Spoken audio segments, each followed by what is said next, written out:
The coffee cup was still in the air when the billionaire CEO walked through the restaurant doors. For one terrifying second, everything seemed to freeze: the crystal chandeliers, the expensive silverware, the soft piano music, even the conversations of the wealthy guests who had been enjoying their dinner.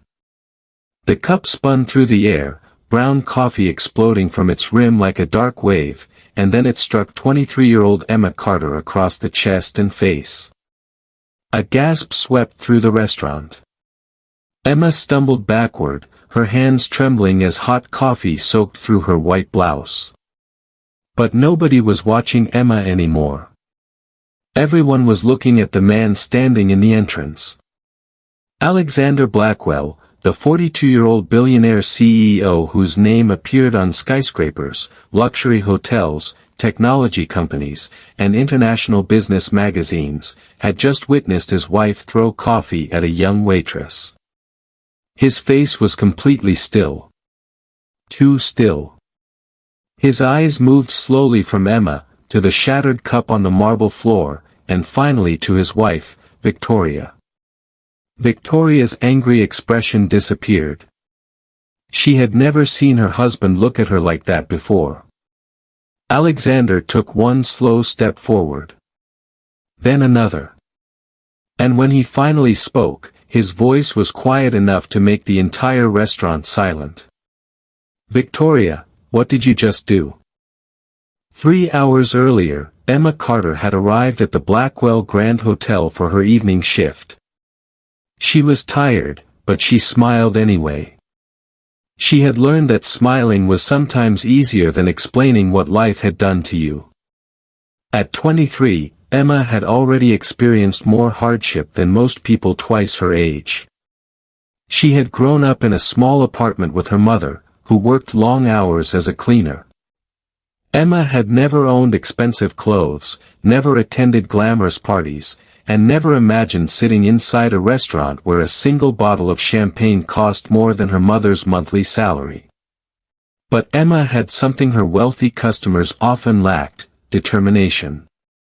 She was working 2 jobs while taking evening business classes because she dreamed of opening a small cafe one day.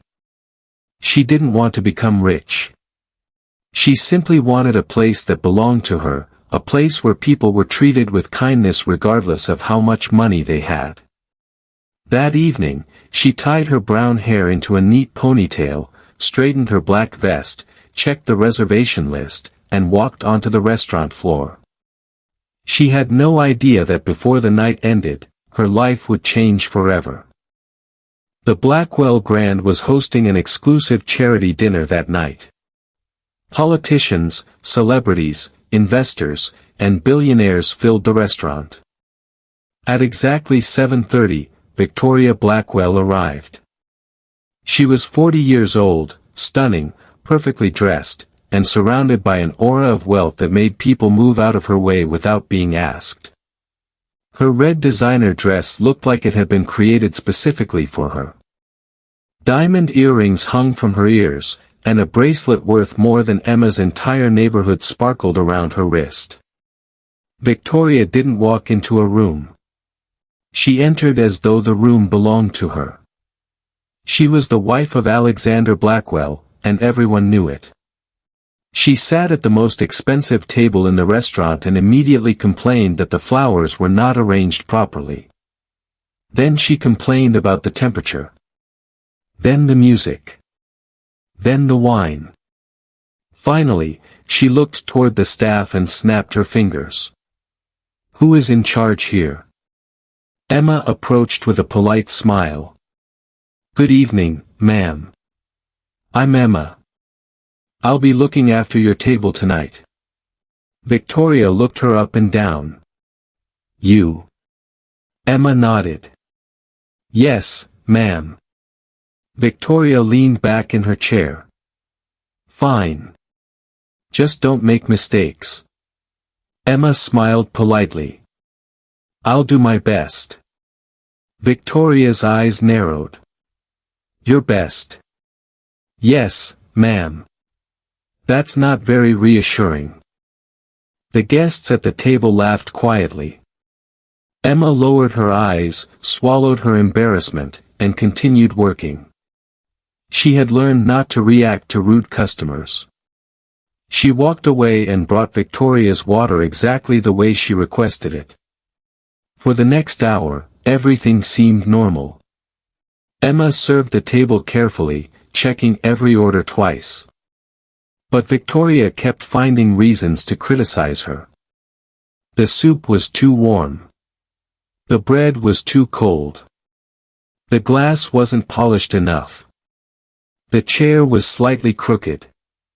At one point, Victoria accused Emma of ignoring her even though Emma had been serving another table at the same time. "Do you know who I am?" Victoria demanded. Emma calmly replied, "Yes, ma'am." "Then you should know better than to keep me waiting." "I apologize." "You should." Emma walked away, but one of the older waiters, Daniel, quietly approached her. "Don't take it personally." Emma sighed. "I don't." Daniel smiled sadly. "You're getting better at pretending."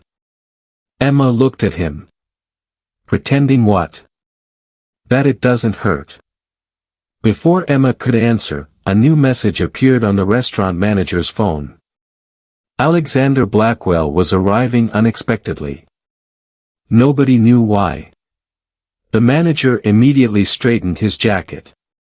"Mr. Blackwell is coming." The staff rushed to prepare. Victoria, however, had no idea her husband was coming. She had told him earlier that evening that she was attending a private dinner with friends. Alexander had been supposed to remain at a business meeting across town. But something had changed. Alexander's company had just discovered a serious financial discrepancy involving one of its senior executives. He had spent the entire afternoon investigating it. The evidence had led him to the Blackwell Grand, and he had come to confront someone privately. He had no idea his wife was there. Meanwhile, Emma carried a fresh pot of coffee toward Victoria's table. "Your coffee, ma'am."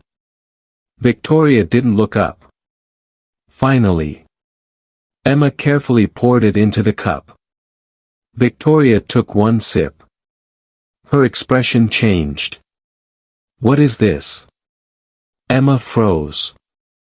"I'm sorry. This coffee is cold." Emma immediately checked the pot. "I can replace it."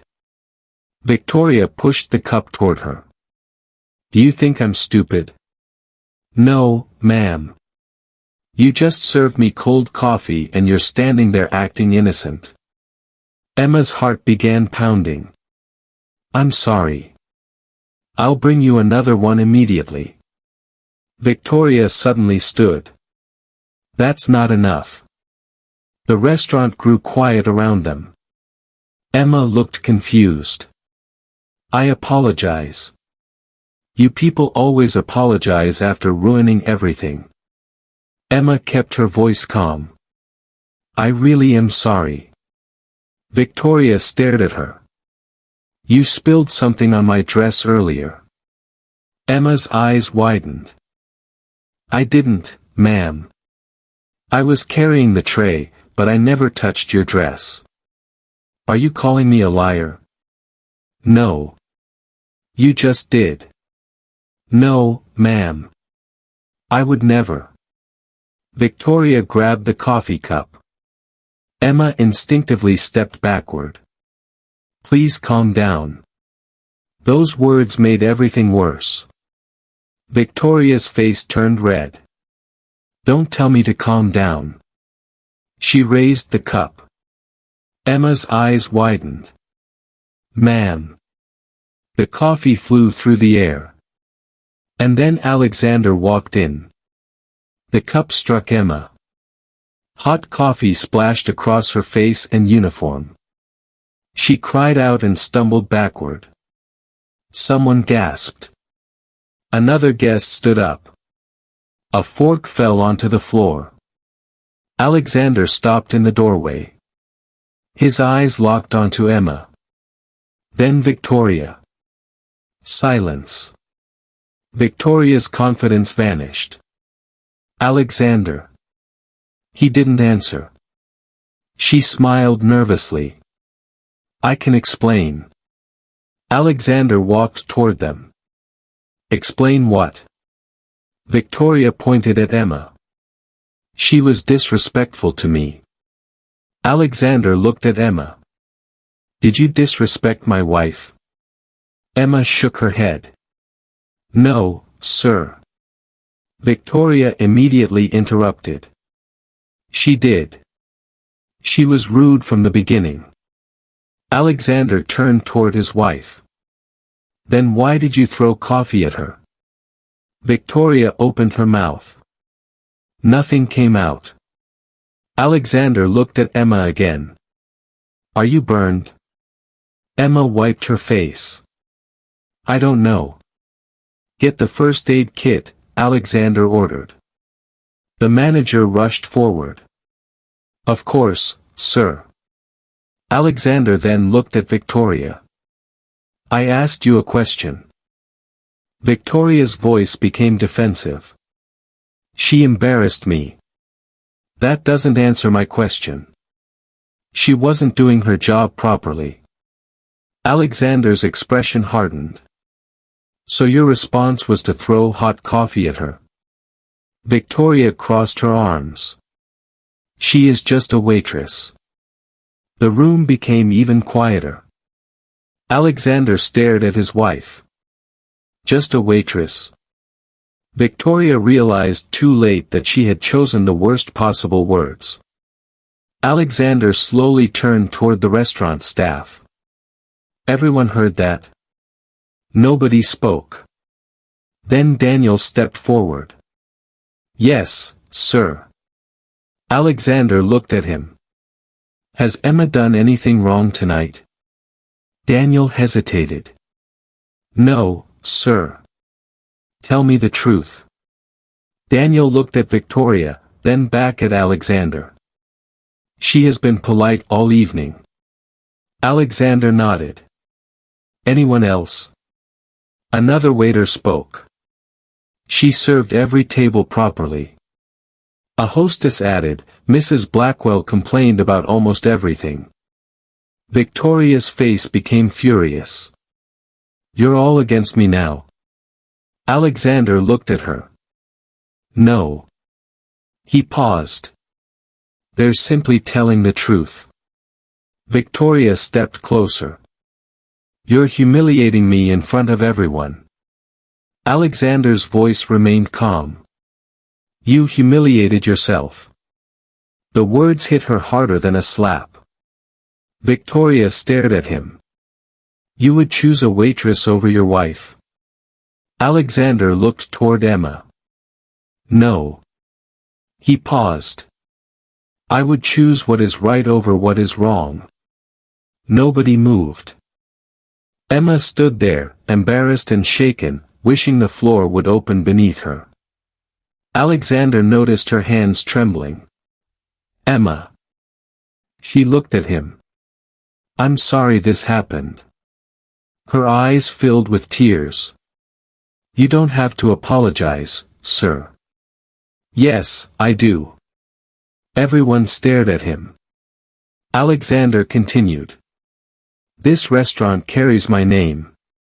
You were mistreated inside my business.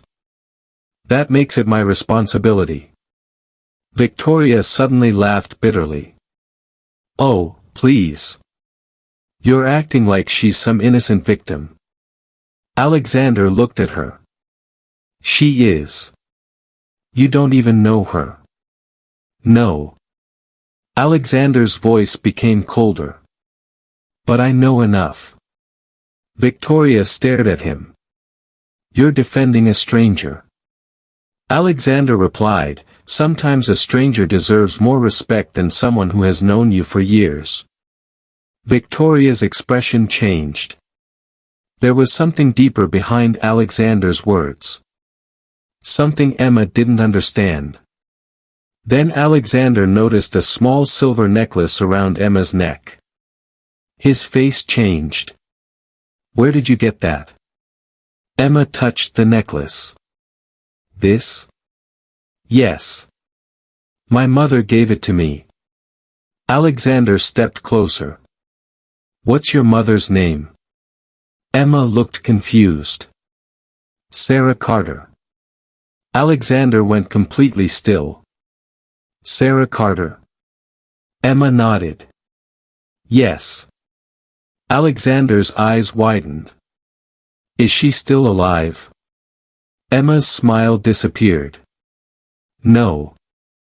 The restaurant fell silent again. When did she die? 3 years ago. Alexander looked away for a moment. What did she do? Emma frowned. She was a cleaner. Where? Emma hesitated. At the Blackwell Foundation. Alexander's expression changed completely. Victoria noticed. Alexander? He didn't respond. Emma continued. My mother worked there for almost 15 years. Alexander stared at her necklace. That necklace. Emma touched it. My mother said it belonged to someone who helped her once. Alexander's voice became barely audible. Who gave it to her? Emma shook her head. She never told me. Alexander looked toward his manager. Bring me the old foundation records. The manager hurried away. Victoria suddenly looked nervous. Why are you doing this? Alexander turned toward her. Because 3 years ago, money disappeared from my foundation. Victoria's face went pale. Emma looked between them. What does that have to do with my mother? Alexander took a breath. Everything. Years earlier, Alexander had created a foundation to help struggling families. His mother had inspired him to do it. One of the foundation's largest programs provided financial assistance to employees and their families. 3 years before, the foundation's accounts had shown a mysterious loss of nearly $5 million. The investigation had been inconclusive. Someone had stolen the money. But the person who had been blamed was Sarah Carter, Emma's mother. Emma stared at Alexander in disbelief. My mother stole money. Alexander shook his head. No. Then why was her name in the investigation? Because someone wanted it there. The manager returned with an old file. Alexander opened it. His eyes moved across the documents.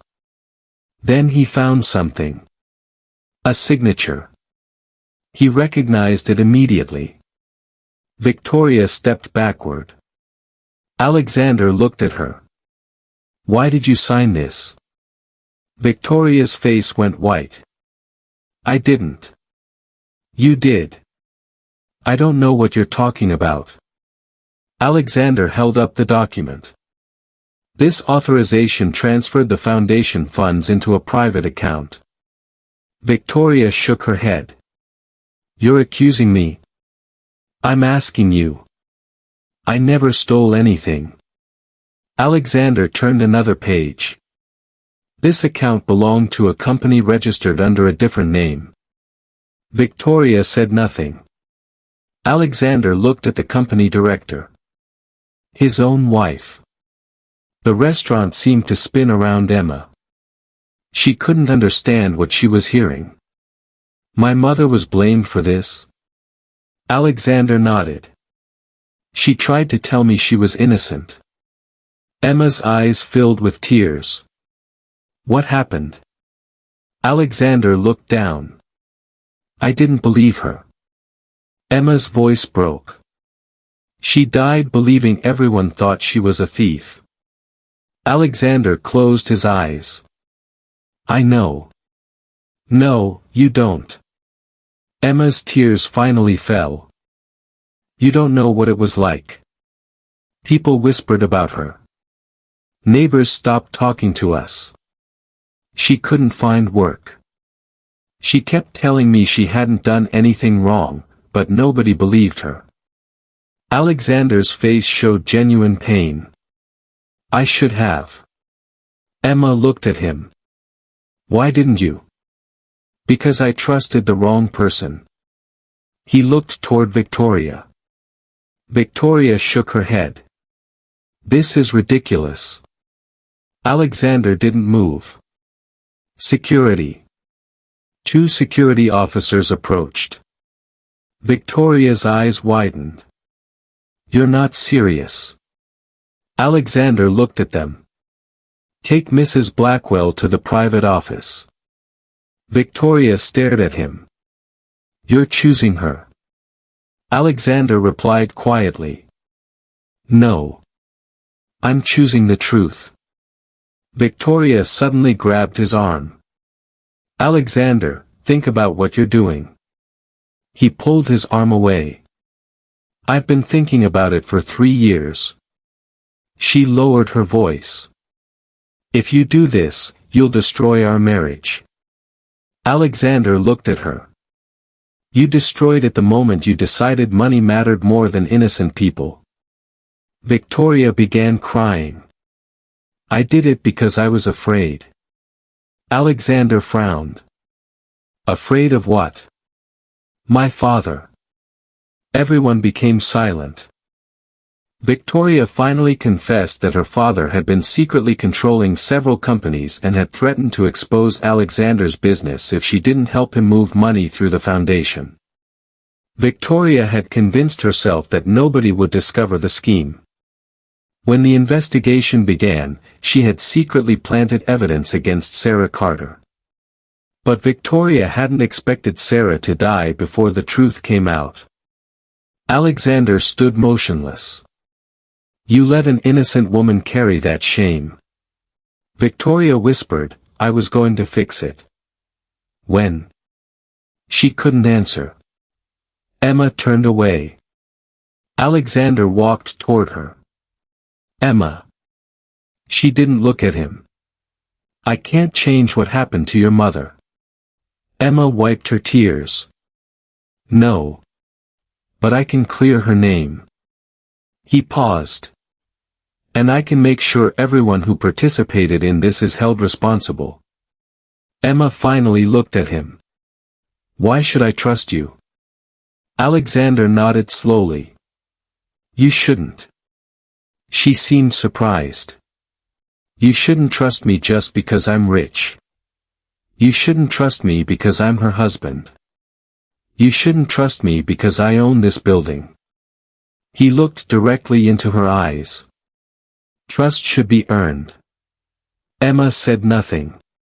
Alexander continued. Your mother deserved better. And tonight, you deserved better too. He turned toward the restaurant staff. Effective immediately, Emma Carter is no longer working as a temporary waitress. Everyone looked shocked. Alexander continued. She will be offered a full scholarship through the Blackwell Foundation's education program. Emma shook her head. I can't accept that. You can. I don't want charity. Alexander smiled faintly. Then don't think of it as charity. He pointed toward the restaurant. Think of it as an opportunity. Emma looked at him. What kind? Alexander answered, business school. Full tuition. Living expenses. And when you graduate, if you still want to open your cafe. He paused. I'll invest in it. Emma stared at him. Why? Because your mother believed in you. He looked toward the necklace around her neck. And because I believe she deserves to know that her daughter didn't give up. Months passed. Victoria's actions were investigated. The stolen funds were recovered, and Sarah Carter's name was officially cleared. Alexander publicly apologized for failing to protect an innocent employee and established a new foundation program in Sarah's name. Emma went back to school. She studied harder than ever. She worked part-time, not because she needed the money anymore, but because she wanted to remember where she had started. 1 year later, Emma stood inside a small cafe on a quiet street.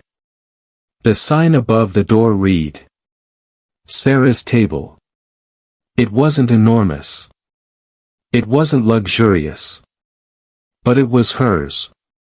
The walls were warm and welcoming. The tables were simple. There were bookshelves near the window and photographs of ordinary families hanging on the walls. And on the first day, Alexander Blackwell walked through the door.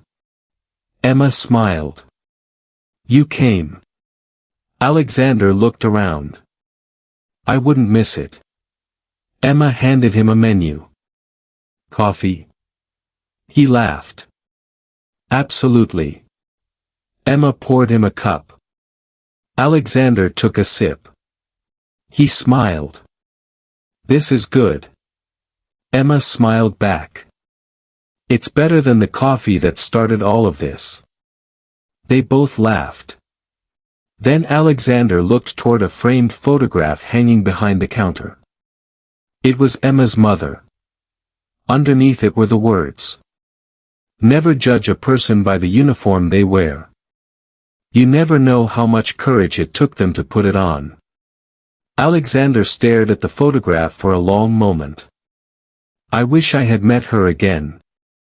Emma quietly replied, "She would have forgiven you." Alexander looked at her. "How do you know?" "Because she always forgave people." Emma smiled. "But she never forgot what they taught her." Alexander nodded. Then Emma placed a cup of coffee in front of him. "For the record," she said, "this one isn't hot enough to throw." Alexander laughed. Outside, people walked past the cafe without knowing the story behind it. They didn't know that the young woman behind the counter had once been humiliated in a room full of millionaires. They didn't know that a cup of coffee had exposed a secret worth millions of dollars. They didn't know that a billionaire had discovered the truth about his own wife because he happened to walk through a restaurant at exactly the right moment. But Emma knew. And she never forgot the lesson. Because sometimes the person everyone overlooks is the person carrying the greatest story.